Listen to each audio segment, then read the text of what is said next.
I worked for the British Foreign Office. I became a British ambassador. I was a British diplomat for 20 years. I was always very patriotic to be British. I was very, very proud. I remember when I first became a British ambassador and first went out in my own flag car with the Union Jack flying on the front as the ambassador, you know, I had a lump in my throat. It was a proud moment for me. It was only 6 months after that I discovered that in the country where I was ambassador, we and the Americans were shipping people in order for them to be tortured. And some of them were tortured to death.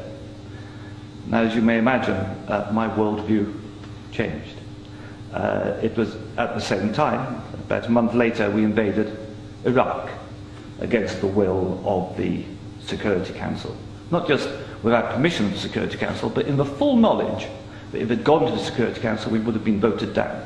And I, as a British diplomat, saw all the internal memos that went through that decision.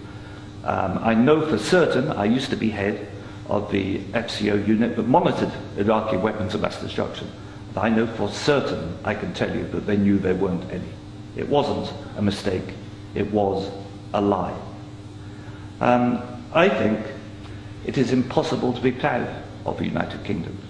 I think when we invaded Iraq, we did to the United Nations what Hitler and Mussolini did to the League of Nations.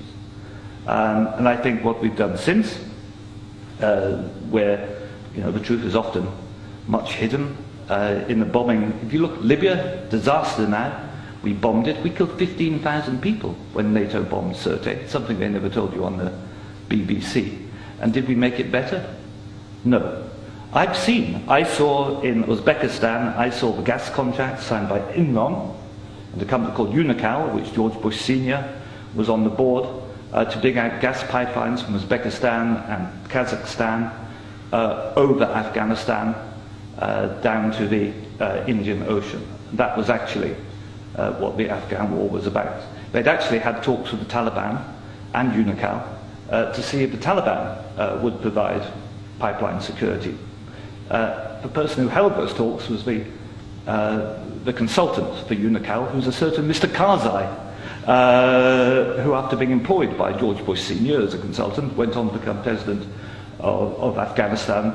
That was their plan B. The Taliban wouldn't do it, so they invaded. It's usually, I've seen it on the inside, it's almost always about control of resources. It is every bit as corrupt as our first speaker. I'm sorry, I'm also terrible with names. Integrated. You are absolutely right, Andrew. And I can tell you it's not an academic construct. The system stinks.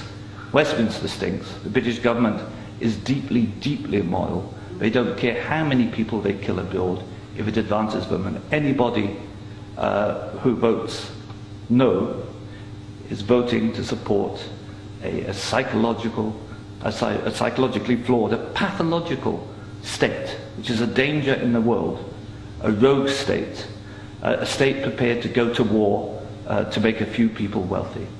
That's why I say it's not possible to be a decent person and vote no, and we shouldn't be ashamed to say that.